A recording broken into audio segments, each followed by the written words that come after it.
प्रिय दर्शकों, हर हर महादेव, जय सिया राम। वार्षिक राशिफल 2026 के इस क्रम में आप सभी का स्वागत है। आज हम चर्चा करेंगे छठवीं राशि कन्या राशि के बारे में। कन्या राशि के स्वामी चूंकि बुध हैं, ऐसे लोग बड़े क्रिएटिव स्वभाव के होते हैं। ऐसे लोगों को यदि कोई जिम्मेदारी दे दी जाती है तो उसे बखूबी समन्वयी भाव से, अर्थात समावेशी स्वभाव इनका होता है, उस भाव से उस काम को सिद्ध करके ही मानते हैं। तो ऐसे लोग बड़े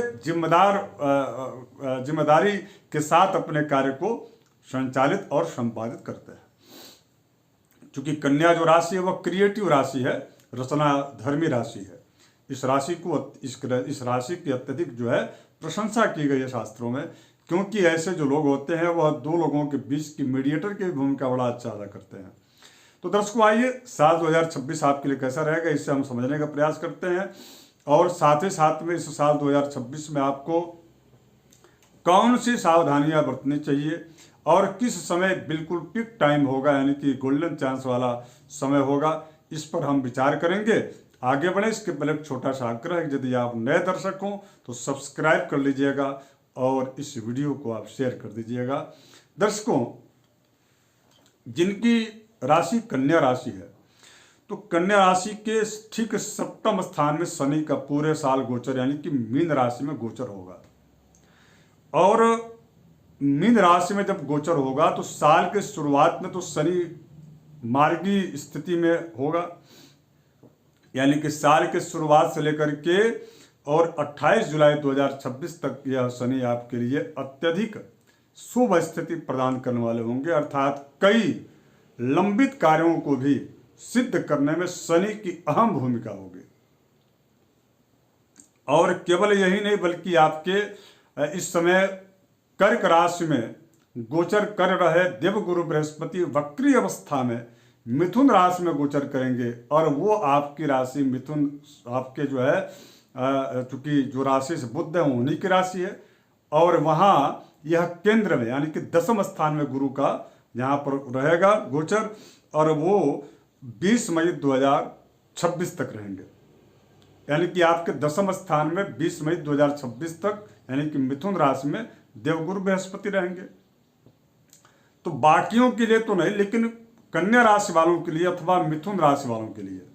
दोनों के लिए आर्थिक दृष्टिकोण से, प्रोफेशनली दृष्टिकोण से यह गुरु का गोचर अत्यधिक जो है शुभ स्थिति वाला होगा। यदि कन्या राशि की मैं बात करूं तो यदि सप्तम स्थान में शनि बैठे तो शनि जहां पर बैठते हैं, यानी कि शनि जहां रहते हैं वहां कोई नुकसान नहीं करते। अर्थात आपका व्यापार पर किसी प्रकार का कोई अशुभ प्रभाव नहीं देखा जाएगा। सप्तम भाव चूंकि आपके दाम्पत्य जीवन का होता है, यदि पुरुष हैं तो आपके जो है धर्मपत्नी का होता है, यदि स्त्री की जातक है तो उनके पति का होता है, अथवा यदि अविवाहित है तो भी उनके जो फ्रेंड सर्कल हैं या उनके आसपास के जो उनके विचारों से तालमेल खाने वाले जो लोग हैं, उनके आपस के परस्पर के समन्वय स्थिति को यह दर्शाता है। तो सप्तम भाव जो है इस बार पूरे साल शनि के गोचर होने के बावजूद विशेष करके साल के शुरुआत से लेकर के और 28 जुलाई 2026 तक बिल्कुल शुभ प्रभाव रहेगा। शनि का कोई नेगेटिव प्रभाव आपकी राशि यानी कि कन्या राशि पर नहीं देखी जाएगी। किंतु एक बात और मैं आपको बता दूं कि 28 जुलाई 2026 के बाद शनि वक्री स्थिति में हो जाएंगे, और 16 डिग्री पर वक्री हो रहा है, और 16 डिग्री पर वक्री होगा, यानी कि वह 10 डिग्री तक वक्री जाएंगे। अर्थात जब वक्री होंगे तो वह जो है, चूंकि यह सप्तम भाव है तो यहां पर छठे भाव का फल देंगे। तो ऐसी स्थिति में थोड़ी सी आपको आर्थिक जो है दृष्टिकोण से परेशानियां आ सकती हैं, जिससे कि ऋण लेने की स्थिति बन जाए, ऋण को बढ़ा देते हैं। निवेश यदि आप करने जा रहे हैं तो वह निवेश को जो है जहां पर सही दिशा में निवेश करना चाहिए, यानी कि इन्वेस्टमेंट आपको यदि किसी अच्छे और दूसरे कंपनी में करना चाहिए जहां से आपको लाभ मिले, तो वहां से आपको कोई बिचौलिया या अथवा कोई लोग आ जाते हैं, समझा देते हैं, और आप उसके बाद जो है भटकाव की स्थिति बन जाती है और आपका निवेश गलत दिशा में अथवा गलत स्थान पर लग जाता है। जिसका जो आउटपुट जितना आप सोच करके धन लगाते हैं उतना आपको नहीं लाभ मिलता। ये शनि आपको, ये स्थिति आपको बनेगी 28 जुलाई 2026 के बाद, और ये पूरा साल रहेगा, यानी कि 1 दिसंबर 2026 तक तो रहेगा ये। तो उस दौरान यदि इस प्रकार की स्थिति होती हो, यानी कि निवेश का मन आप बना रहे हैं, कहीं इन्वेस्टमेंट कर रहे हैं, जमीन में, मकान में, फ्लैट में, अथवा जो है अन्य किसी जो है मार्केटिंग कंपनियों में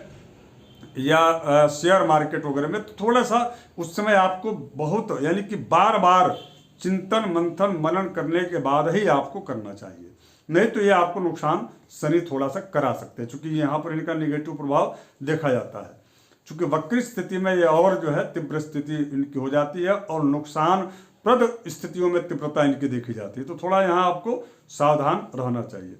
अब मैं बात कर रहा था चूंकि देवगुरु बृहस्पति का, देवगुरु बृहस्पति आपकी राशि, यानी कि आपकी राशि के ठीक जो है 10वें स्थान में, प्रोफेशन के स्थान में, जो हाँ जो यदि आप नौकरी कर रहे हैं तो नौकरी के क्षेत्र में, व्यापार के क्षेत्र में, अथवा आप यदि कोई ऐसा आपका खुद का अपना जो है मार्केटिंग की स्थिति, आपकी मार्केटिंग का कोई कंपनी वगैरह या डिजिटल प्लेटफॉर्म पर यदि आप काम कर रहे हैं, तो ऐसी सभी जो है व्यावसायिक जो प्रतिष्ठान हैं, उन व्यावसायिक प्रतिष्ठानों से संबंधित संचालनकर्ता जो लोग हैं, उनके लिए यह गुरु 2000 यानी कि 20 मई 2026 तक तो बढ़िया फल देंगे,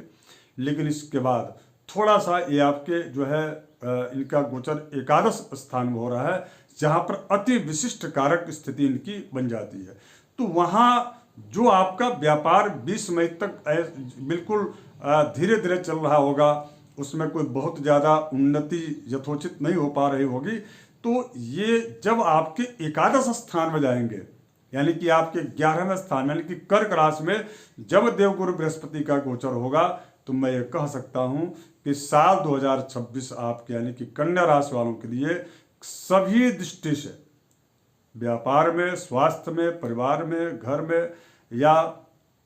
नौकरी के क्षेत्र में, यदि आप अभी पढ़ाई कर रहे हैं तो पढ़ाई के क्षेत्र में, चाहे स्त्री जातक हो अथवा पुरुष जातक हो, सबके लिए ये समय आपके लिए गोल्डन चांस वाला समय होगा। और ये जो है 20 मई 2026 से लेकर के और 15 अक्टूबर 2026 तक का जो समय है वह अत्यंत बेहतरीन साबित होगा। आप इसको कहीं नोट कर लीजिएगा या इस वीडियो को सेव करके आप देखिएगा। ये जो समय होगा, ये समय अत्यधिक शुभ स्थिति देवगुरु बृहस्पति देंगे। सबसे बड़ी बात तो यह है कि आपको काम करने की इच्छा बढ़ जाएगी, और एक के बाद एक दूसरे लोगों का सहयोग प्राप्त होना शुरू हो जाएगा, और आपको कई तरह से आपको सपोर्ट और सहयोग मिलने की वजह से,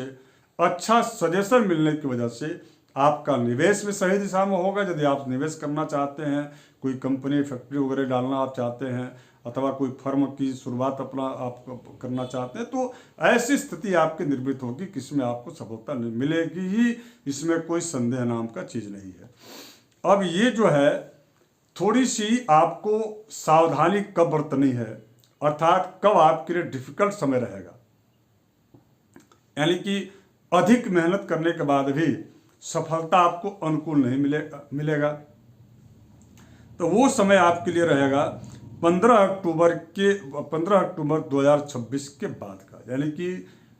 अक्टूबर, नवंबर और दिसंबर। ये समय चूंकि देवगुरु बृहस्पति आपके 12वें स्थान में होंगे, यहाँ पर आपका व्यय अधिक बढ़ा देंगे। यहाँ पर आपके द्वारा जितना आपकी क्षमता है उससे अधिक जो है आप खर्च कर डालेंगे, जिसकी वजह से आपको आर्थिक संकट का सामना करना पड़ सकता है। यहाँ पर केतु भी रह रहे हैं तो स्वास्थ्य को प्रभावित करेंगे। तो ऐसी स्थितियों में थोड़ी सी आपको उस समय सावधान होकर के कुछ जो है उपाय करना चाहिए, और वो उपाय यह है, जब भी आपको इस साल के 2026 के अंतिम पायदान में, अर्थात 15 अक्टूबर के बाद के समय की कठिनाइयां आपको प्रतीत होने लगे, क्योंकि देखिए ये राशि फल है, कुंडली में यदि आपके ग्रह स्थितियों की अनुकूलता अधिक है तो इस राशि फल का जो अशुभ प्रभाव है वो भी शुभताप्रद हो जाएगा। तो ऐसी स्थिति में, और यदि आपको ऐसा लगता नहीं कुछ कठिनाइयां दिखनी शुरू हो गई हैं, तो उस समय कन्या राशि वालों को गणेश जी के मंत्र का स्फटिक के माला पर ओम गंग गणपते नमः, यदि आप गंग गणपते नमः ऐसा भी आप जप कर लेते हैं तो भी आपको फल मिलेगा। यदि आपको प्रणव के साथ यदि जप करना है तो ओम गंग गणपते नमः उसका भी मंत्र का आप जप कर लीजिएगा। बस केवल ये ध्यान रखिए, क्योंकि शास्त्र में जो बताया गया उसके संविधान है, नियम है कि ओम का उच्चारण किसे किसे करना चाहिए, किसे नहीं करना चाहिए। इस पर एक विस्तृत हमारा वीडियो भी है, तो उसका भी आप जरूर जो है ध्यान रखिए। और उसको ध्यान में रखते हुए जब आप शास्त्रीय मंत्रों का यदि आप जाप करते हैं तो आपको उसका 100% बेनिफिट फल मिलता है। तो इसलिए गंग गणपते नमः अथवा ओम गंग गणपते नमः, इन दोनों ही मंत्रों का प्रणव रहित अथवा प्रणव सहित आप जो है स्फटिक के माला पर यदि आप जाप करते हैं, अथवा ये तो हो गया प्रणव रहित और सहित के मंत्र का जाप गणेश जी के। लेकिन इसके अतिरिक्त मैं आपको बता दूं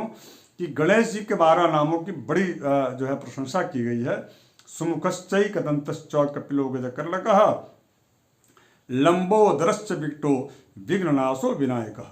धूम्रकेतुर्गणाध्यक्षो भालचंद्रो गजाननः द्वादशैतानि नामानि जह पठे शृणुयादपि। तो इस जो है गणेश जी के 12 नामों का स्मरण करते हुए, पाठ करते हुए यदि आप गणेश जी को हरा दूब 3 पत्ते अथवा 5 पत्ते वाला दुर्वांकुर, यदि दुर्वांकुर का जो जड़ का जो भाग होता है वो अपनी ओर करके, और उसका जो आगे का जो सिरा होता है वह गणेश जी की ओर करके यदि आप उनको चढ़ाते हैं तो इससे भी आपके जीवन में किसी भी प्रकार की, जिनकी विशेष रूप से कन्या राशि है, यदि कठिनाइयां आने वाली है तो उससे उनको मुक्ति मिल जाती है, अथवा उन कठिनाइयों की तीव्रता कम हो जाती है। तो ये आप सबको मैं तो ये कहता हूं कि मिथुन राशि और कन्या राशि दोनों राशि यदि किसी की भी हो तो आपको हमेशा गणेश जी की आराधना तो आपको करनी चाहिए, और इस गणेश जी के 12 नामों का तो आपको जाप करना ही चाहिए। उसको तो आपको कंठस्थ कर लेना चाहिए आप लोगों को, और उसके बाद से गणेश जी को हरा धूप से उनकी सेवा करें। निश्चित रूप से आपके जीवन में एक अच्छी और बेहतरीन सफलता और ऊंचाइयां आपको प्राप्त होंगी। बिना अध्यात्म का आपके जीवन में आपको ऊंचाइयां प्राप्त नहीं हो सकती, इसका जरूर आप ध्यान रखिएगा। क्योंकि जो कुछ भी प्राप्त हो रहा है वो सारी चीजें जो है आपके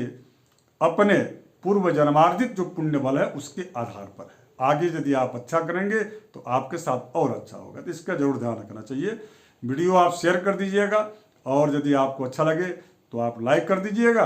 और जय सिया राम, हर हर महादेव लिख दीजिएगा। जय सिया राम।